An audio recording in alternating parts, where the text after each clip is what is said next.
parece. Bien.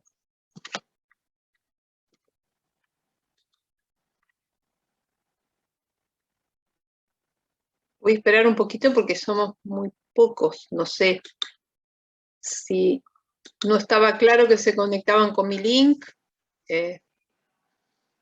¿Tienen un grupo de WhatsApp ustedes? Por las dudas, supongo que sí, ¿no? Alguno que mande. Sí, ya se avisó por el grupo. Ah, ya se avisó. Bueno, está bien. Voy a esperar unos minutitos. A ver si se suma alguien más, porque solemos ser, no muchos, pero algunos más sí. No sé cuántos eran el lunes. ¿Cuántos eran el lunes? Que 8 éramos en un momento, 13, muy poquitos. Qué poquitos. ¿El profesor ya subió las notas del parcial o no? Ya estoy mareada. No sé si sé que una de las comisiones que compartimos subió, pero no sé si la de ustedes. Sí, la subió. Sí. ¿Y cómo estuvo? Yo aprobé. Bien, Lorena. Bueno, bien. ¿Y los demás?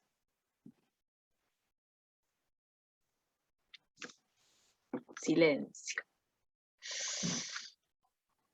Bien, Ailén. Bueno.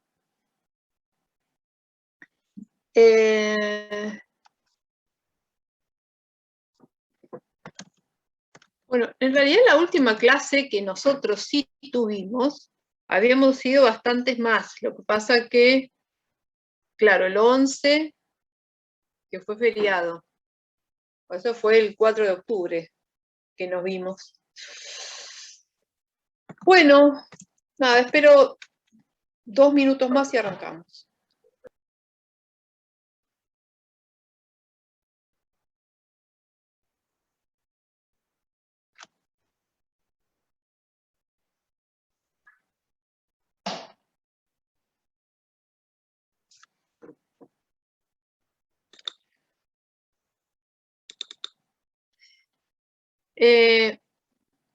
Vamos a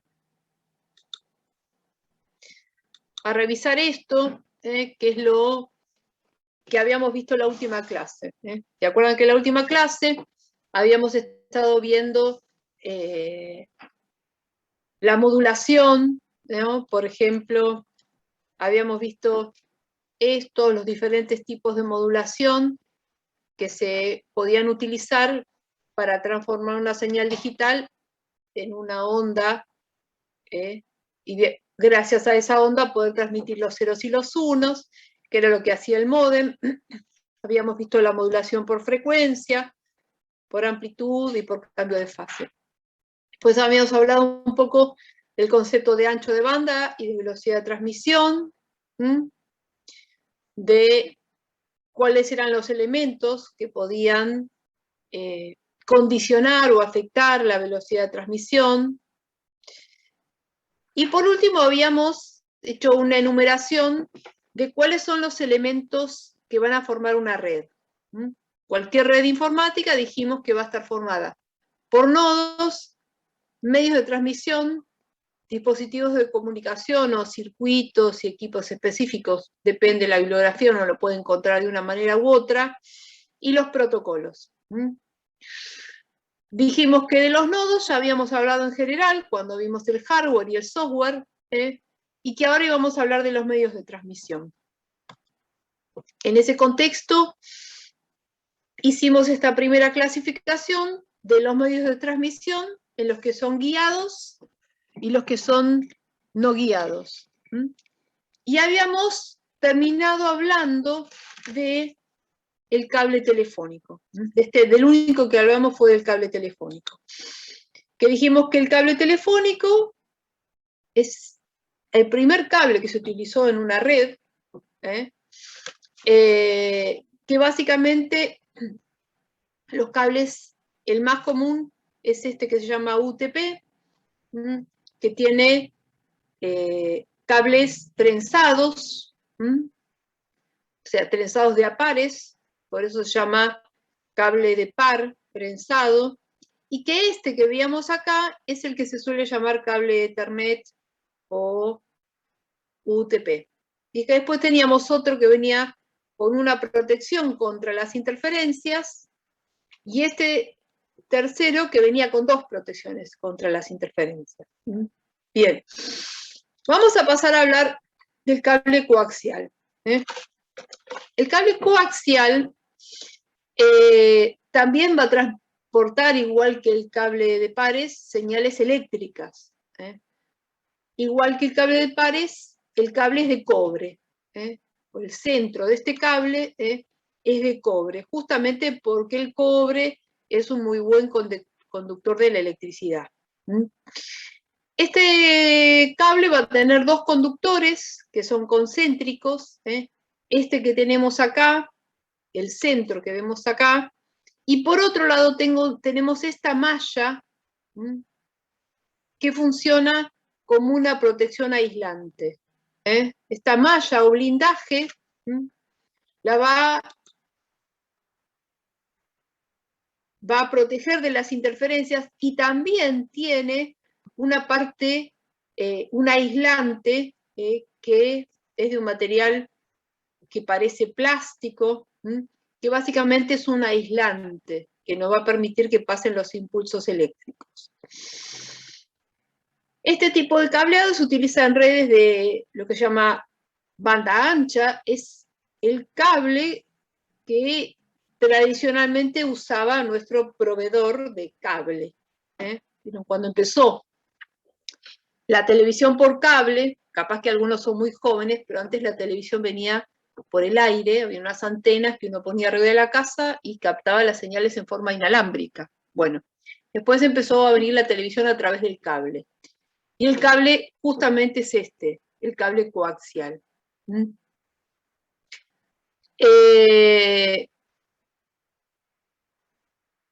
Se utiliza básicamente para largas distancias y tiene una gran velocidad.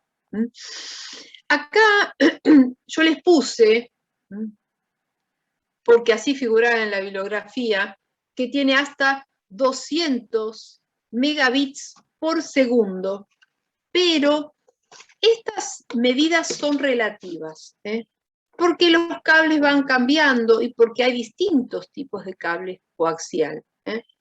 Este que les voy a mostrar ahora, a ver dónde está. Oh, justo ese lo perdí, espérenme.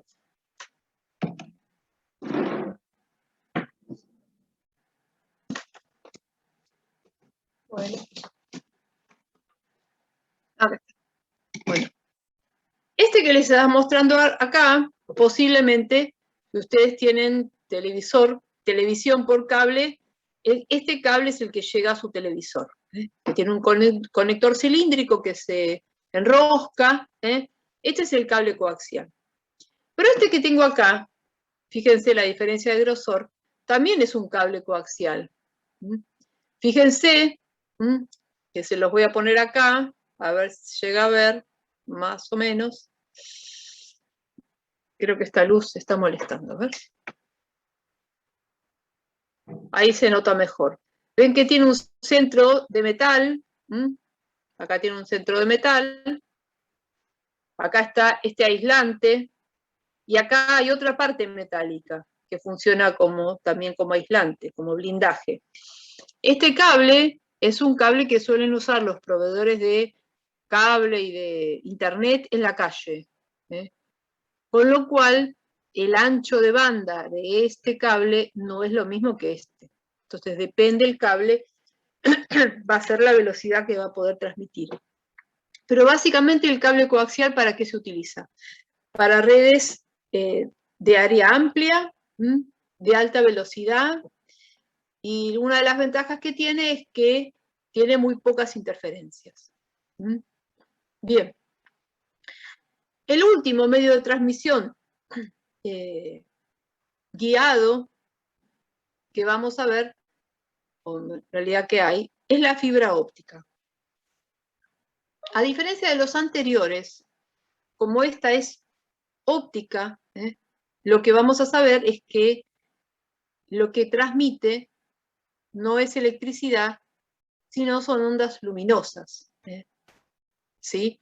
Cualquier cosa que uno escuche o lea que es óptico, va a tener que ver con la luz.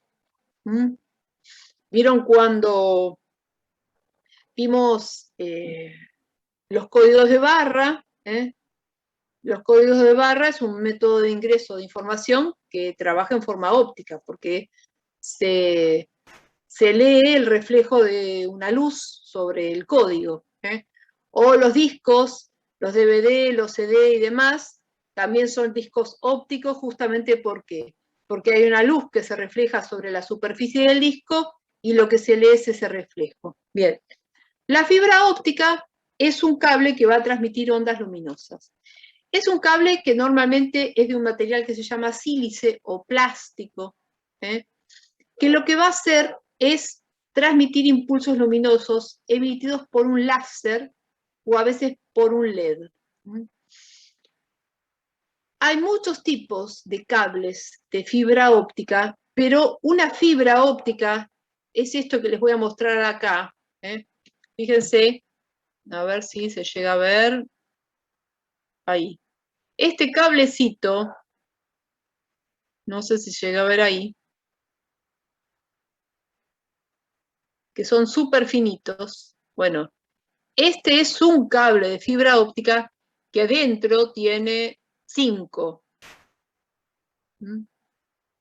5 de estos diminutos conductores por donde va a viajar la luz. Acá dice el grosor de una fibra óptica es de unos 125 micrómetros, más o menos el grosor de un cabello. Un micrómetro es la milésima parte de un milímetro, para que tengan idea. Bien, como dice acá, el cable de fibra óptica está compuesto por varios cables. En realidad hay muchos tipos. Este que tengo acá, por ejemplo, si alguien tiene conexión a internet, por ejemplo, con Movistar, la conexión nueva que trae fibra óptica, posiblemente lo que llega a su módem es un cable parecido a este. Este tiene los hilitos de fibra óptica están con una cubierta que se ve acá, que es de color azul, pero entre la cubierta azul y la negra, lo vamos a ver del otro lado, hay unos hilos, que parece acá como unos plumeros, ¿no? En realidad es una fibra que se llama aramida, que es súper resistente, si yo trato de romperla así no puedo, súper resistente, ¿qué es lo que le va a dar, que va a proteger al cable de la tracción? Porque imagínense, los otros cables son de cobre, el cobre es maleable. Hay situaciones que puede hacer que se estire o se contraiga y no se dañe. En cambio, esto es de plástico, es material plástico. Con lo cual, hay que darle toda una estructura para que el cable no se dañe. Ahora, tengo acá otro cable de fibra óptica. Miren la diferencia entre uno y otro. Bueno, este cable tiene la misma fibra, esta, aramida, pero adentro del cable, miren, tengo 4, y a cada uno de estos 4 tiene los mismos 5 hilitos de cables. En realidad este tiene más de 5, tiene como 8.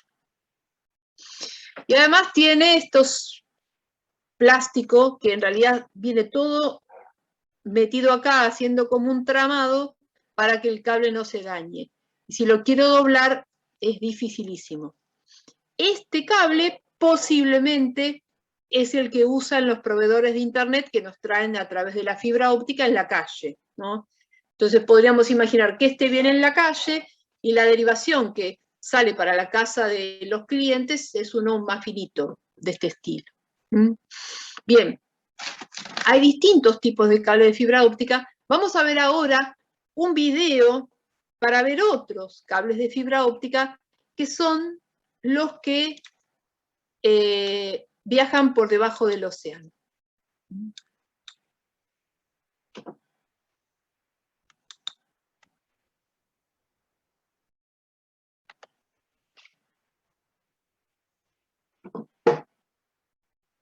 Estoy esperando que me lo abra. ¿Me lo abre? No me lo abre.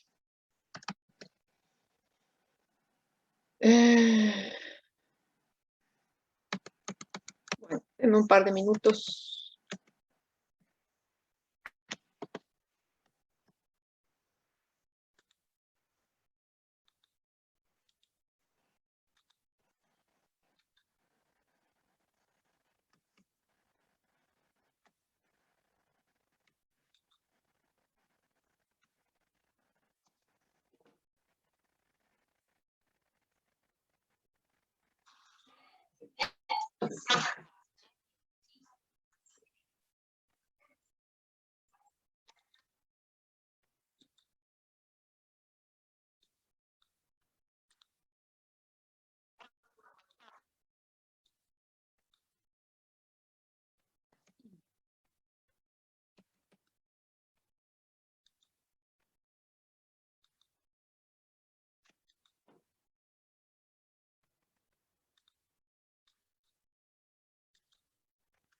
Ahora sí.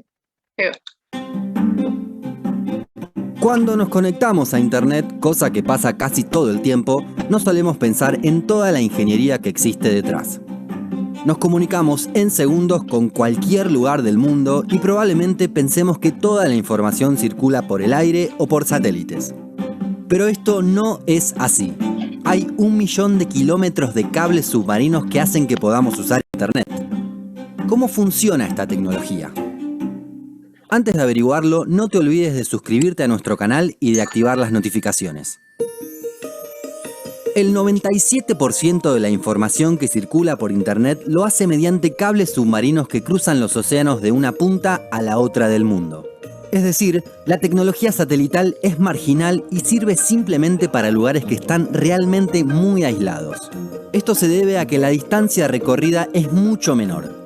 Por ejemplo, entre Japón y Estados Unidos, 2 puntos distantes del mapa, hay unos 9.000 kilómetros. Un satélite se ubica a unos 36.000 kilómetros de altura. Y además, los datos tendrían que ir y volver, por lo que la distancia sería el doble. Estos cables de fibra óptica son realmente muy pequeños. Tienen el grosor de un cabello y están recubiertos por 7 capas de protección distintas. Cuanto más cerca de la orilla están, más gruesos son, debido a que los peligros son mayores. En alta mar y bajo una gran profundidad, los riesgos de alguna falla se reducen. Estos cables logran una velocidad de transmisión cada vez más importante. Por ejemplo, el cable que desde 2018 conecta Bilbao, en España, con Virginia, en Estados Unidos, transmite 160 terabytes por segundo. Es decir, en un segundo se pueden transmitir 160.000 películas de 1 giga cada una. Y si bien aún no están instalados, se logró desarrollar cables que transmiten 1 petabyte por segundo, es decir, 1000 teras. Para tener un parámetro, todas las fotos que tiene Facebook en su archivo a escala mundial pesan alrededor de 1.5 petabytes. Instalar estos cables no es una tarea sencilla y puede llevar algunos años. Para hacerlo, se prepara el cable en tierra, se calcula la extensión que debe tener y un barco desde la superficie circula y va desenrollando ese cable desde una punta hasta la otra. En el último tramo, antes de llegar a destino, los cables suelen estar enterrados, para evitar de esta manera cualquier interferencia humana o animal que los pueda afectar. Además, suelen utilizarse costas arenosas debido a que resulta más sencillo para enterrar los cables. De esta forma, se evitan grandes ciudades y puertos muy transitados para reducir el margen de error. Igualmente, por más que hoy se utilice tecnología de última generación, la técnica utilizada en realidad data del siglo XIX. En 1852 se instaló un cable que cruzaba el Canal de la Mancha entre Inglaterra y Francia para los telégrafos. En la década siguiente llegó el primer cable transatlántico. Unía a Irlanda con la isla de Terranova en el norte de Canadá. A mediados del siglo XX comenzaron a realizarse las conexiones telefónicas. Pero la gran revolución llegó con la fibra óptica en la década de 1980, lo que permitió las conexiones tal como las tenemos hoy.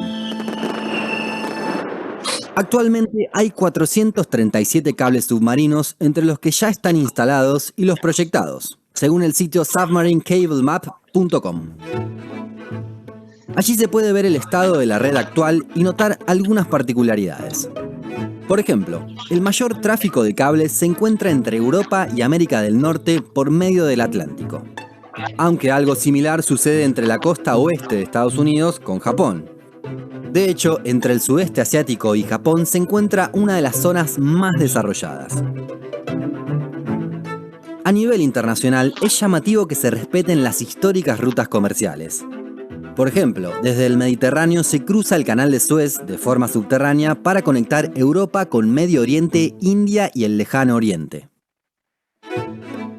En América Latina, si bien no es la zona más desarrollada, también hay varias particularidades. Brasil tiene un cable propio que une Río de Janeiro con Natal y conecta 14 ciudades. Además, inauguró un cable que lo conecta directamente con Angola para que las comunicaciones entre Sudamérica y África no tengan que pasar por Europa. También está proyectado un cable que una a Sudáfrica con Brasil en 2021, pasando por las islas de Tristán de Acuña y Ascensión, que actualmente están desconectadas. Chile, por su parte, tiene proyectado un cable para mejorar la conectividad de toda la Patagonia chilena, que unirá Puerto Montt con Puerto Williams. Sería el cable más austral del mundo, ya que a la Antártida no llega ninguno. Actualmente, el cable más meridional es uno muy pequeño, que conecta la isla de Tierra del Fuego con Santa Cruz en la parte continental de Argentina y funciona desde 2012. Todo el resto de la red argentina llega a una pequeña localidad costera llamada Las Toninas. Se eligió ese lugar porque es en donde comienzan las costas arenosas y es menos transitado que Buenos Aires, cerca del puerto. Si nos vamos al otro extremo del mapa, una de las conexiones más llamativas es la que va desde el norte de Noruega hasta el archipiélago de Svalbard. Es que la conexión tiene más de 1.300 kilómetros y en el archipiélago solo viven 2.500 personas. Igualmente, hay varios lugares a los que aún no llegan los cables. Por ejemplo, la isla de Pascua, las Islas Galápagos y las Malvinas. Por más que los cables sean bastante estables y los problemas que se reportan son infrecuentes, no todo es color de rosas. Hay terremotos que han causado grandes inconvenientes. Por ejemplo, en 2006 uno rompió 8 cables en Taiwán y afectó las comunicaciones en China. Para solucionarlo, 11 barcos trabajaron en la reparación durante 49 días. En 2011, Armenia se quedó sin conexión porque una persona cortó con una pala el cable que llegaba desde Georgia. Estaba buscando cobre, pero se encontró con fibra óptica. En 2018, Mauritania estuvo 2 días sin internet por un cable que se rompió cerca de la costa de su capital.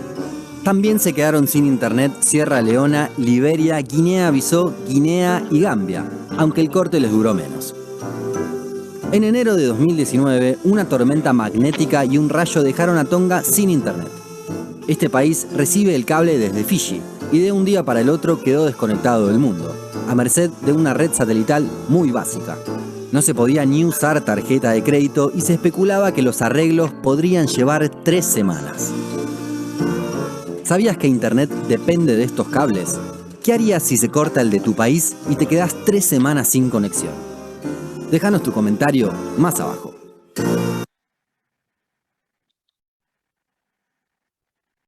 ¿Qué haríamos, no?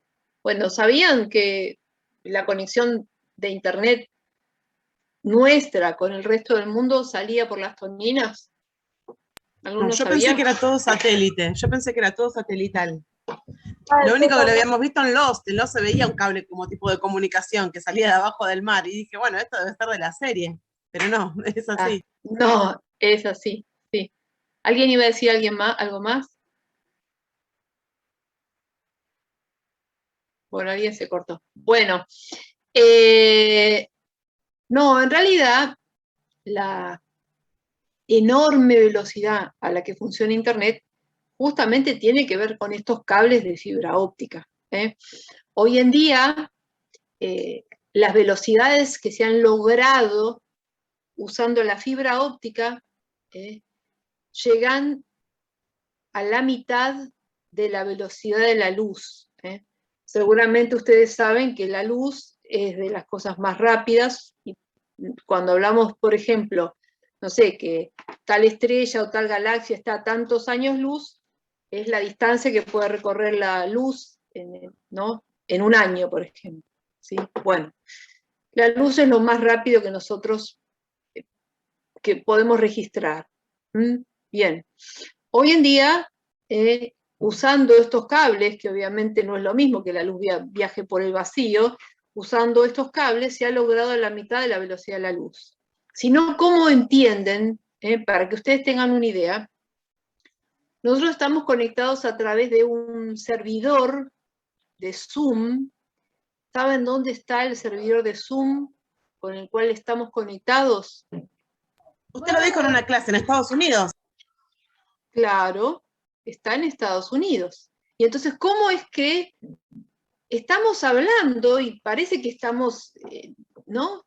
Que estuviéramos en la misma habitación? Por momentos hay un pequeño delay, digamos, pero en realidad es poquísimo. Imagínense que lo que yo estoy hablando y la imagen que estoy generando sale de mi computadora, viaja hasta Estados Unidos y vuelve al dispositivo de ustedes. ¿Todo en cuánto? En un tiempo que es imposible de concebir. Bueno, gracias a eso tenemos los servicios que tenemos, gracias a que la mayoría de las comunicaciones, o sea, lo que se llama la comunicación central, lo troncal de Internet, viaja por estos cables de fibra óptica. Bien, ahora, la fibra óptica puede trabajar de dos maneras, dos modos de transmitir. Lo que se llama monomodo, que según lo que era en el momento que se escribió la bibliografía, podía viajar distancias de unos 400 kilómetros. Luego de esto, lo tomaba un dispositivo que toma la señal y la retransmite, pero hoy en día estas distancias cada vez son mayores. Esta transmisión monomodo, por cada haz de fibra óptica va a viajar un impulso luminoso. Y el impulso viaja en la dirección de las de fibra óptica, ¿sí? Como estamos viendo acá, que muestra esta flecha negra. Acá dice que supera los 10 gigabits por segundo. Ahora, todo eso depende, o sea, la velocidad del cable va a depender de cuántos de estos hilitos de fibra óptica tenga. Por eso ahí contaba la velocidad de algunos cables que ya están instalados y otros que se van a instalar, que en realidad son cables que tienen cada vez más de estos hilos. Bien, en estos, la luz se va a transmitir a través de un láser de alta intensidad, porque se necesita que el impulso luminoso viaje grandes distancias. Ahora hay otro modo de transmitir, que es el modo multimodo, donde por un mismo haz de fibra óptica se pueden transmitir varias señales simultáneamente. Acá en la imagen vemos representadas dos. La que está en negro, que en realidad lo que hace ese impulso es como ir como rebotando adentro de las de fibra óptica. La fibra óptica tiene un material que lo recubre. En realidad ese material no permite que la luz lo atraviese. Es lo que se ve acá. Esto que veo acá, ¿sí? Es también parte del material plástico, pero que en realidad tiene como un índice de refracción diferente y no permite que la luz lo atraviese. Bien, entonces, ¿qué va a pasar? En este caso veo una señal, que es la negra, pero con otro ángulo de incidencia veo otra, esta que es de color naranja. Entonces, simultáneamente pueden ir viajando, en este caso vemos dos señales. Bueno, con distintos ángulos, por un mismo cable, pueden viajar hasta 1000 modos. O sea, se pueden propagar 1000 señales simultáneas. En este caso, las distancias son menores, de 2 kilómetros que puede recorrer, también la velocidad va a ser menor. Estas son transmisiones más simples, más económicas, que entiendo que son las que viajan por estos cables, que son los que nos dan a nosotros acá conexión de internet, la fibra óptica que usan los proveedores para distribuir en forma domiciliaria. Entiendo que utiliza este modo de transmisión, porque es más fácil para repartir el uso del cable entre varios usuarios, y porque en general las distancias entre un usuario y otro son menos de 2 kilómetros, con lo cual en realidad hay distintos dispositivos que toman la señal, la vuelven a transmitir y así. Bien, acá esta imagen yo la dejo, no se las borro, porque si por alguna razón no podemos acceder al video, que acá tenemos el link, acá, por ejemplo, vemos un cable de fibra óptica, y esto es uno de los barcos que se dedican a hacer el tendido de fibra óptica. Ahora, esto es una cosa realmente cara. El funcionamiento de uno de estos barcos sale como, les pasaba, escuchaba a un especialista que decía como $20.000 diarios. Es solo el funcionamiento del barco, ni hablar de los materiales y demás. En general, los cables de fibra óptica que están debajo del océano son de compañías de comunicaciones, como, qué sé yo, Orange o AT&T o Google. La misma Google es dueña de algunos de los cables. Y cuando las compañías de comunicaciones, por ejemplo, qué sé yo, acá, no sé, Cablevisión, tiene que usar ese cableado, en realidad le paga parte de los costos que nosotros pagamos, son los que la compañía paga para usar los cableados de otras empresas. Bueno, acá tenemos otros 2 ejemplos diferentes de cables de fibra óptica, que ven que todos son distintos. Acá lo que podemos ver son estos tensores de acero que tiene el cable, justamente como el cable está debajo del océano, bajo una enorme presión por la cantidad de agua que tiene encima, tiene todos estos tensores para protegerlo y que el peso que tiene encima no lo deforme. Bien, y acá, nada, esta imagen es solo algunos de los cables de fibra óptica. En realidad lo del video está más completo, pero yo se los dejo por las dudas. Bien. Vamos a hablar entonces, los medios guiados eran estos 3. Los 3 tipos de cable de cobre, de par trenzado, el cable coaxial y la fibra óptica. Vamos a hablar ahora de los medios inalámbricos o no guiados. En este caso, las ondas no son dirigidas por un cable. ¿Por qué son guiados? Porque las ondas, así sean eléctricas o luminosas, viajan por el interior de un cable. En cambio acá, en los medios no guiados, las ondas son lanzadas al aire por una antena de transmisión y captadas por una antena receptora.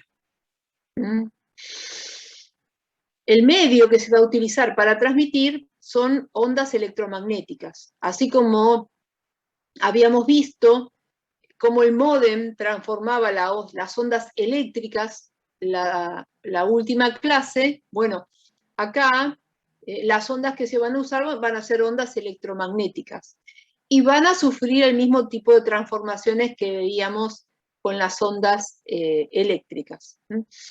El problema de las ondas electromagnéticas, que como viajan al aire libre, van a ser mucho más susceptibles de recibir interferencias.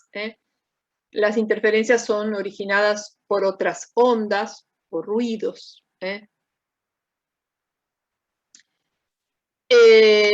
Acá tenemos esta imagen, ya la habíamos visto, de una onda electromagnética, donde podemos ver simultáneamente el campo eléctrico representado por esta onda de color bordó y el campo magnético representado por esta onda de color azul, que oscilan en forma perpendicular. Bien, justamente volvemos siempre a lo mismo. ¿Para qué van a servir estas ondas? Para transmitir los ceros y los unos. Bueno, vamos a empezar hablando de este medio de transmisión, que son las microondas. Estas son un tipo de ondas que tienen una amplitud de onda pequeña, por eso se llaman microondas, y se utilizan porque van a sufrir menos interferencias que otras ondas que tienen mayor longitud o mayor amplitud. También, como les puse acá, hay mayor ancho de banda en el espectro de las microondas que en otras ondas de radio. Las microondas necesitan, para poder transmitir, lo que se llama contacto de línea de visión. Es decir, para que la transmisión sea posible, debe poder trazarse una línea imaginaria entre la antena emisora y la antena receptor, como sería el caso que veo acá. Ahora, cuando no es esto posible, lo que normalmente se hace es poner una antena repetidora en el medio. Acá, en este dibujito que vemos acá, si bien es un poco rudimentario, sirve para entender esto que pasa con la curvatura de la Tierra. Si yo quisiera, imaginemos que estas dos antenas no estuvieran, y yo quisiera transmitir de este punto a este punto, fíjense qué pasó acá. Esta línea, que me salió bastante recta, está chocando acá con esta elevación, por lo cual la onda se pierde. Por esa razón, a cierta distancia, hay que poner antenas repetidoras. Por si alguno se lo está preguntando, las microondas también se utilizan en los hornos de microondas. En realidad, estas ondas electromagnéticas se las hace rebotar de una cierta manera dentro del horno, y esto genera que las partículas, las moléculas de agua de los alimentos vibren a alta velocidad. Y eso hace que los alimentos se calienten o cocinen. Vieron que en realidad los alimentos que salen del microondas tienen un aspecto muy diferente que si salen de un horno a gas o de un horno eléctrico. ¿Sí? Bueno, básicamente porque en realidad no es calor lo que lo está cocinando o calentando, sino son las vibraciones que ocurren en las moléculas de agua. Por esa razón, como son ondas electromagnéticas, no hay que poner elementos metálicos adentro de los hornos, porque estos elementos metálicos generan que las ondas reboten de una manera no controlada, y esto puede hacer realmente explotar el horno, literalmente. Bien, sigamos entonces estas ondas. Quería contarles lo de los hornos porque es una de esas cosas que la mayoría siempre termina preguntando, así que yo se los adelanto. Bien, estas ondas, estas microondas, suelen utilizar antenas parabólicas que son de este aspecto, pueden tener unos 3 metros de diámetro, hay algunas un poco más pequeñas, depende, que son las que solemos ver si alguien tiene o ha tenido televisión por DirecTV, a lo mejor en zonas, por ejemplo, la vez pasada estuve en Córdoba y nada, en un lugar alejado, y las casas que tienen, las cabañas que tienen televisión tienen una antena DirecTV, si no, no tienen televisión, porque ahí no hay tendido de cable, ¿sí? Entonces, este tipo de antenas lo que transmiten son señales de microondas. Y estas antenas necesitan estar todas alineadas. En este caso, por ejemplo, el caso de DirecTV utiliza un satélite. Entonces, o generar un satélite, o a lo mejor una antena muy alta, pero normalmente un satélite, y todas las antenas están mirando al satélite, porque necesita que esté alineada con el satélite. Si por alguna razón, no sé, me ponen un edificio en el medio, o el árbol del vecino creció mucho y hay una rama en el medio, la transmisión se va a ver afectada. Es necesario que entre la antena y el satélite no haya ningún tipo de elemento que interfiera esa transmisión. Si yo tengo una antena de unos 100 metros, la distancia que puedo transmitir, más o menos de acuerdo a la curvatura de la Tierra, entre una y otra, es más o menos a unos 82 kilómetros. Todo dependerá de si entre esas dos antenas a lo mejor hay alguna elevación o hay un valle. Esta más o menos puede variar un poco. El problema de las microondas es que, como son ondas que viajan a cielo abierto, tienen muchas interferencias. ¿Alguno de ustedes tiene o ha tenido televisión con DirecTV? Yo tengo. Bien. ¿Qué pasa cuando hay tormenta, Lorena? Tormenta eléctrica. Ahora mejoró, pero antes se cortaba. Cuando es muy fuerte, sí, por lo general se corta, a veces señal débil. Bien. Bueno, eso justamente es porque las tormentas eléctricas generan muchas interferencias y entorpecen la señal. Digamos, entonces la antena capta mucho menos o capta distorsionado. Bien, muchas veces para evitar estos 82 kilómetros es que se utilizan como antenas repetidoras satélites que se denominan geoestacionarios, que intenté representar en este dibujito. Esto parece más que un satélite, un plato volador, pero bueno, ¿no? Este dibujito lo hice yo.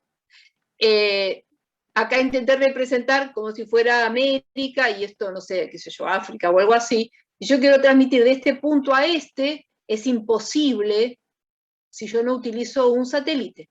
En realidad, de la antena que está en tierra se transmite al satélite y del satélite se transmite a la otra antena. Y eso permite transmitir a mucha mayor distancia, porque esa curvatura es la que me condiciona estos 82 kilómetros. En realidad las microondas no tienen grandes limitaciones con la distancia que pueden viajar. Sí tienen limitaciones con las interferencias que hay en el medio. Por ejemplo, cuando, no sé si vieron alguna película de los astronautas que viajaban a la Luna y demás, cuando estaban del otro lado de la Luna, no podían transmitir. ¿Por qué? Porque ¿qué usan para transmitir? Microondas. Y si están del otro lado, la Luna está interfiriendo. Cuando salen detrás de la Luna, y ahí se puede trazar una línea recta entre el satélite que está en la Tierra y la nave, ahí se puede transmitir. ¿Sí? O sea, en realidad, este tipo de transmisiones, las limitaciones no son por la distancia, sino son por el tema de la curvatura de la Tierra y por las interferencias. Ese es el problema que tiene. Pero como veíamos recién en el video, si yo en lugar de usar un satélite, puedo usar un cable, ahí no me acuerdo bien entre dónde era, pero creo que era en algún punto de Asia y de Estados Unidos, que decía que la distancia era 9.000 kilómetros, pero el satélite, como vamos a ver acá, el satélite está a 36.000 kilómetros.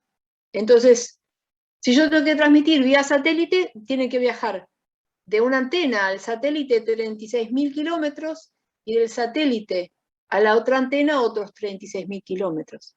Con lo cual, en lugar de 9.000, son 72.000 kilómetros. mucho mayor distancia, las ondas electromagnéticas viajan a menor velocidad que la luz, y además, algo que no les dije, que me estoy acordando, el único medio que no tiene ninguna interferencia es la fibra óptica. La fibra óptica en realidad es el mejor de todos, porque es el más rápido y no tiene ningún tipo de interferencia. Lo que pasa que es caro. Es más cara la fibra óptica que un cable coaxial, que un cable de pares. Es más cara. Bien. ¿Dónde más se utilizan este tipo de transmisiones? Habrán visto, a lo mejor, no sé, se fueron de vacaciones en el verano a la costa y vieron un camión que es un cajero automático, que lo pusieron ahí. Si miran el techo, ¿qué van a ver? Que tiene una antena de estas. Y esa antena está alineada con un satélite. Y si hay tormenta, seguramente el cajero va a andar mal. Había hace, no me acuerdo si 2, 3 años, un cajero automático en la facultad que estaba cerca de la Facultad de Sociales. Ahora vieron que pusieron uno adelante de nuestra Facultad de Ciencias Económicas. No sé si cursaron o desde que arrancaron está en virtual, no sé. Pero bueno, si fueron a cursar, seguramente fueron a dar el parcial, mínimo. Bueno, ese cajero que está ahí adelante está conectado con fibra óptica, pero el que estaba antes atrás estaba con una antena de microondas, por lo cual a veces andaba así, salteado, un día sí, un día no, depende si había tormenta o estaba muy nublado, encima se ve que la antena estaba vieja o qué sé yo, en realidad andaba 2 días sí, uno no, así. Bien, ¿qué me estoy olvidando? Algo importante. Este tipo de satélites que se utilizan para las microondas o para las transmisiones, básicamente, se denominan satélites geoestacionarios. ¿Por qué? Geoestacionarios. Bien, fíjense, geo de tierra. Estacionarios tiene que ver como estacionado, ¿sí? Bueno, en realidad lo que ocurre es que estos satélites, si uno mira desde la Tierra, siempre parecen que están en el mismo lugar. No sé, si lanzáramos un satélite acá, que yo cerca de la ciudad de Buenos Aires, si fuera posible, en cualquier momento uno miraría al cielo y ahí estaría siempre el satélite.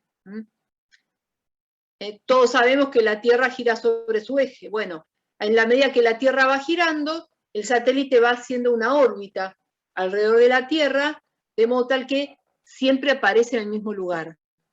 Esto es justamente ¿para qué? Para que las antenas que están en la Tierra siempre queden alineadas con el satélite. Si no, habría que estar ajustando todo el tiempo las antenas, ¿no? Yo les dije que tienen que estar perfectamente alineado la antena con el satélite. Y estos satélites normalmente están en la zona del paralelo del ecuador, porque de acuerdo a la forma de la Tierra, esa es la zona más adecuada para que las antenas estén alineadas con el satélite.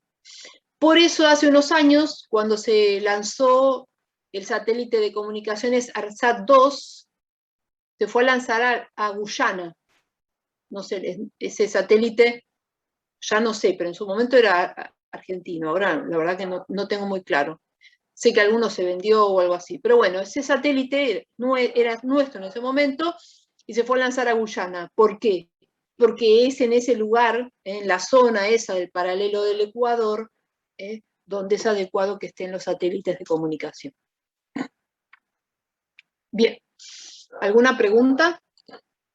Voy a aprovechar de tomar un poco de agua, porque hoy ya estoy... Empecé a dar clase a las 4 y paré 20 minutos. Bueno.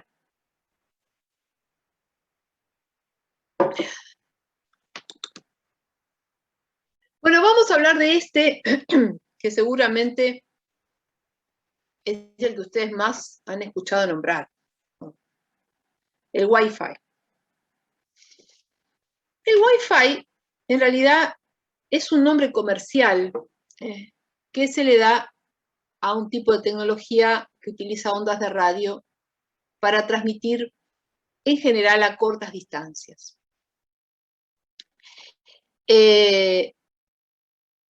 A diferencia de las microondas, que necesitan una alineación específica, las ondas de Wi-Fi se transmiten en forma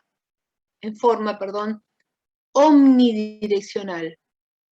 Es decir, omni tiene que ver con como todo.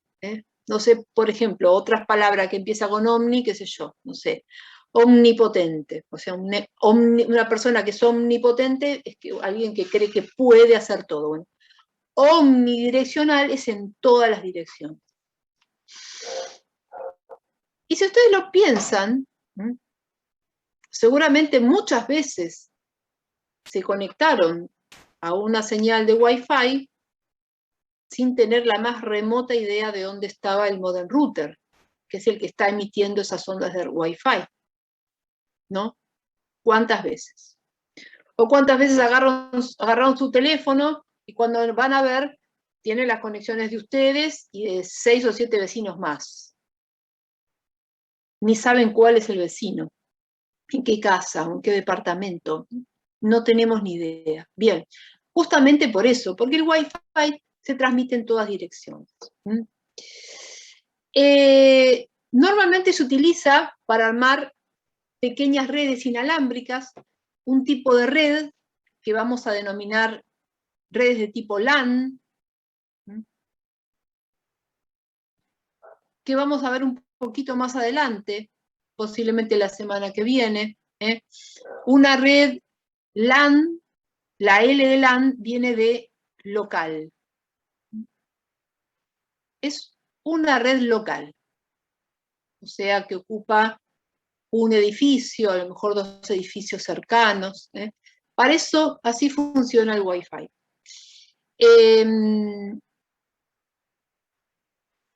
Es muy utilizado para compartir conexiones de Internet. Pero Wi-Fi no es sinónimo de conexión a Internet. Ese es un grave error que muchos cometen. Piensan que Wi-Fi es conexión con Internet. Wi-Fi es un medio de transmisión que muchas veces se utiliza para compartir la conexión de Internet. Ahora vamos a explicar un poco mejor de eso. Pero el Wi-Fi de por sí supone una pérdida importante de velocidad. Yo les cuento, la vez pasada amplié la velocidad que le compro a mi proveedor de Internet. Entonces dije, bueno, voy a chequear a qué velocidad anda. Entonces me llevé la computadora y la conecté usando este cable, el cable UTP, al router. Sería esto, ¿no? Puede ser este, yo tengo uno así que viene paradito. Bueno, marcaba más o menos los 75 megabits que supuestamente por los que estoy pagando. Saqué el cable y cambié la conexión en lugar de por el cable al Wi-Fi y bajó a 50 megabits. Acto seguido, subí la computadora a este espacio que es donde yo trabajo, medí la velocidad y la velocidad era de 25 megabits. Bien. ¿Esto por qué? Bueno, en principio el Wi-Fi de por sí supone una pérdida. Pero además, estas son ondas electromagnéticas que tienen que estar atravesando distintas estructuras. Por ejemplo, es posible que algún día que me andaba mal me haya parado a abrir la puerta. Ustedes dijeron, ¿esta señora por qué abre la puerta? Bueno, porque por lo menos no es gran cosa, pero las ondas al atravesar la puerta van sufriendo otra pérdida. Si ya tenía poco ancho de banda, y encima tienen que pasar la puerta, peor. Y cuando esto no fue suficiente, a lo mejor me tuve que ir al piso de abajo y ponerme en un espacio común, donde no se lo ha adecuado para dar la clase, pero porque estaba más cerca del router. Bien. Si, por ejemplo, nada, en lugar de esta puerta finita que yo tenga, tuviera, no sé, lo que suele pasar muchas veces, que en una casa de 2 plantas, como esta que vemos acá, el techo de esta planta y piso de la superior está hecho de hormigón armado. O sea, el hormigón armado tiene adentro del hormigón una estructura de hierro que le da, digamos, rigidez. Bueno, muchas veces esa estructura de hierro funciona como una malla metálica que no permite que pasen las ondas electromagnéticas. Vieron que, voy a volver un poco para atrás, ¿no? Estos, para evitar las interferencias que tenían, una malla de metal, ¿sí? Lo mismo que estos y que estos.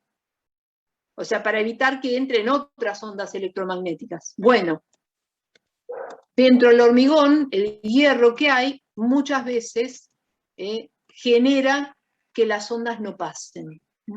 Y entonces hay que poner algún dispositivo, por ejemplo, que capte la señal y la retransmite. Hay dispositivos que captan las ondas de Wi-Fi y las amplifican. Entonces, a lo mejor, ¿cómo? Un access point. A mí me pasó eso también, que en la planta de arriba no llegaba, entonces el chico me dijo, hay que colocar como un access point en el lugar donde está la escalera, y ahí ahora llega. Claro, sí.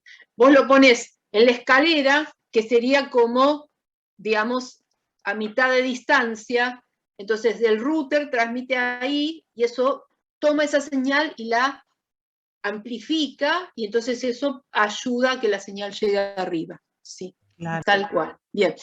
Esa es la dificultad que tiene el Wi-Fi. Por un lado, es muy cómodo porque yo no tengo que usar cables, pero por otro lado, tiene estos inconvenientes. Ahora, cuando yo les digo... espera, antes de irme a esta diapositiva. El Wi-Fi, como les dije, es un nombre comercial, pero en realidad es el nombre de un protocolo que se llama IEEE 802.11. Pero ustedes habrán visto que hay empresas que dicen, bueno, conexión de Wi-Fi en la calle. Acá dice que tiene 100 metros. Pero ¿cómo hacen para darme conexión de Wi-Fi en la calle? Bueno, porque hay diferentes tecnologías para transmitir el Wi-Fi. La que tenemos en nuestra casa o en nuestra empresa, adentro de un edificio, es la más utilizada. Pero hay otras, que no vamos a entrar en detalle, pero fíjense que del mismo tengo la 802.11b o .11n o .11g, distintos tipos. Pero de todos estamos hablando de ondas de radio que transmiten en forma omnidireccional a no demasiada larga distancia. No es como las microondas que pueden viajar 82 kilómetros, ¿sí? A lo mejor algunas de las que trabajan en la calle transmiten a mayor distancia, pero no tanto como en las microondas. Bien, ahora vamos a tratar de entender este concepto que yo les decía de que el Wi-Fi no es la conexión con Internet. Vamos a ver en la próxima unidad que vamos a ver nosotros juntos, que es la unidad 8, un poco más en detalle qué es Internet. Pero nosotros nos conectamos a Internet a través de una empresa que es mi proveedor de Internet, que muchas veces se lo abrevia como el ISP, que viene de Internet Service Provider. Cuando uno encuentra esta sigla, está hablando del proveedor de Internet, que como ya les dije 50 veces, el mío es Telecentro. Bueno. Pero bueno, por estas latitudes, lo más común es que sea Telecentro, Fibertel o Movistar, alguno de esos tres. No importa el que sea. Bueno, mi proveedor de servicios de Internet me provee este dispositivo, que es el que solemos llamar modem o router. Nosotros por ahora le vamos a decir modem router. Los dos nombres vamos a usar. Bueno. Y entonces lo que ocurre es que este me trae a mi... Esperen que quiero agarrar otro color. Me trae a mi domicilio un cable que lo más probable es que o sea fibra óptica o cable coaxial. Y ese cable está conectado a este dispositivo, el modem router. Ese es el servicio que me da mi proveedor de Internet. Por eso, cuando yo quiero chequear a qué velocidad va, si me está dando el servicio que realmente yo contrate, no puedo chequear el Wi-Fi. Tengo que conectar mi computadora con un cable a este dispositivo. Ahora, este dispositivo, además de permitirme el acceso a Internet, lo que hace es transmite las ondas de Wi-Fi. Transmitiendo las ondas de Wi-Fi, arma acá, localmente, esta puede ser mi oficina, puede ser mi casa, una red local, una red de tipo LAN. Cuando yo hablo de una red, estoy diciendo diferentes dispositivos que están conectados a través de algún medio de transmisión, en este caso es el Wi-Fi. Ahora, por ejemplo, ven, yo tengo una impresora acá. La impresora también funciona con Wi-Fi. Ahora, claro, todos nosotros usamos básicamente que me conecto acá a Internet. Entonces me conecto al modem router y el modem router, usando este cable, me conecta con Internet. O me conecto con el Smart TV a Netflix. El Smart TV se conecta con el modem router y el modem router se conecta con Internet. Ahora, supónganse que no anda Internet, ¿no? Mi proveedor de Internet no anda esto, no anda. Ahora yo tengo una impresora en esta red. ¿Yo puedo imprimir? Sí. Mientras el router tenga electricidad, la función que cumple el router la va a seguir cumpliendo, que es, yo de la computadora transmito al router y el router le transmite a la impresora. Entonces yo puedo imprimir. También podría, si quisiera, mandar contenidos desde mi computadora al televisor. Porque el contenido lo tengo en la computadora, no viene de Internet. De la computadora transmite al router, del router al televisor. O de la tablet podría transmitir al televisor.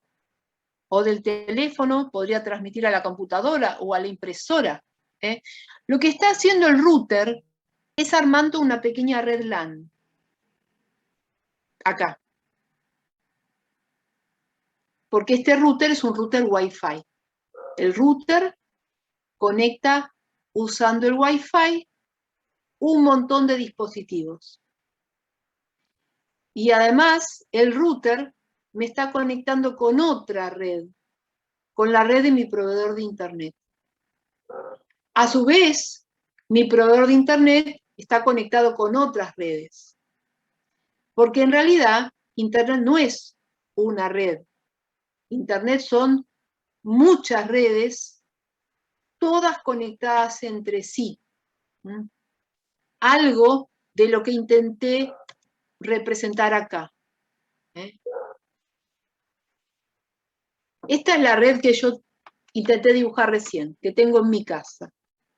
Una red LAN, donde tengo el router, que usa Wi-Fi, y a ese router se conecta, en este caso, mi computadora, mi teléfono celular, mi impresora. Ahora, atravesando la pared de mi casa hay un cable que me conecta con la red de mi proveedor de internet, cualquiera sea. Esa red de mi proveedor de internet no es una red local como esta.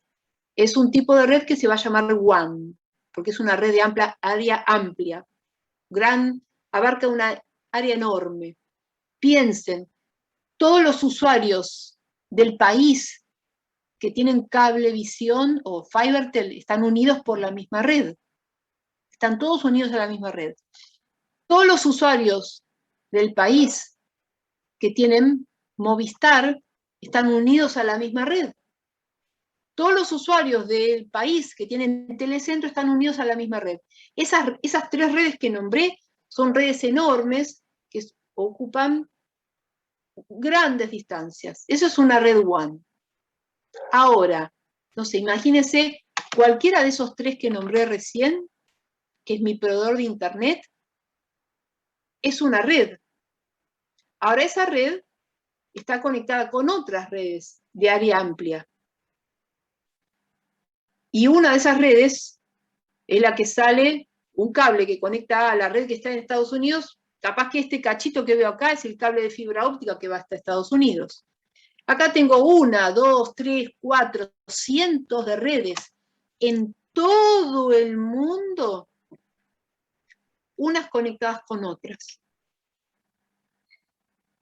Eso en realidad es Internet. Internet no es una red. Son montones de redes conectadas entre sí. Que muchos suelen hablar de la nube, por eso se la dibujé acá dentro de una nube.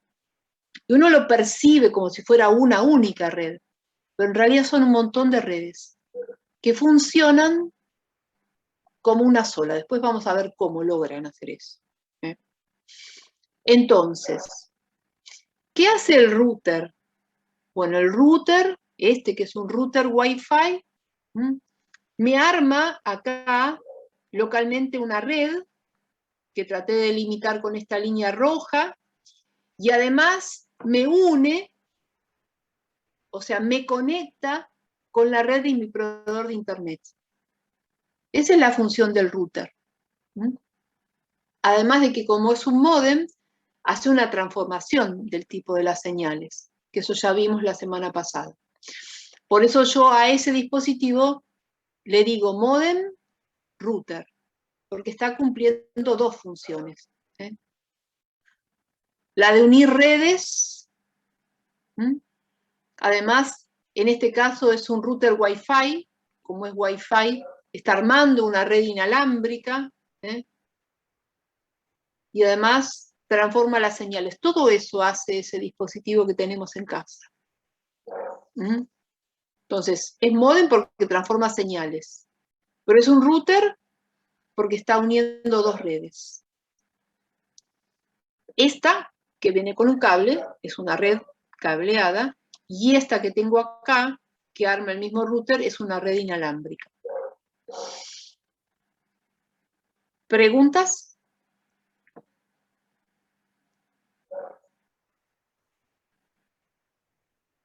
Se me quedaron mudos. ¿Están ahí todavía o se durmieron? Sí, estamos acá. No sé, no me dicen nada. Bueno,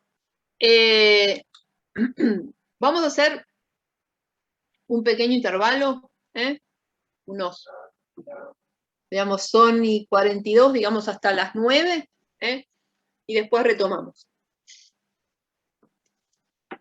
Así van, se hace un cafecito, unas flexiones, así se me despiertan, que no me están contestando nada.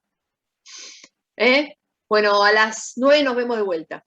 Voy a dejar de grabar, porque si no, todo ese tiempo va a quedar vacío en el video, Háganme acordar cuando retomemos que vuelva a grabar. ¿Sí? Una sola cosa, profe. La clase... Una sola cosa, la clase del 4, que yo intenté verla antes como para poder atar el hilo con esta, no la vi subida, ¿puede ser? La del 4 del 10. No sé, ahí me fijo. Porque tuve algunos problemas con el Drive y en realidad el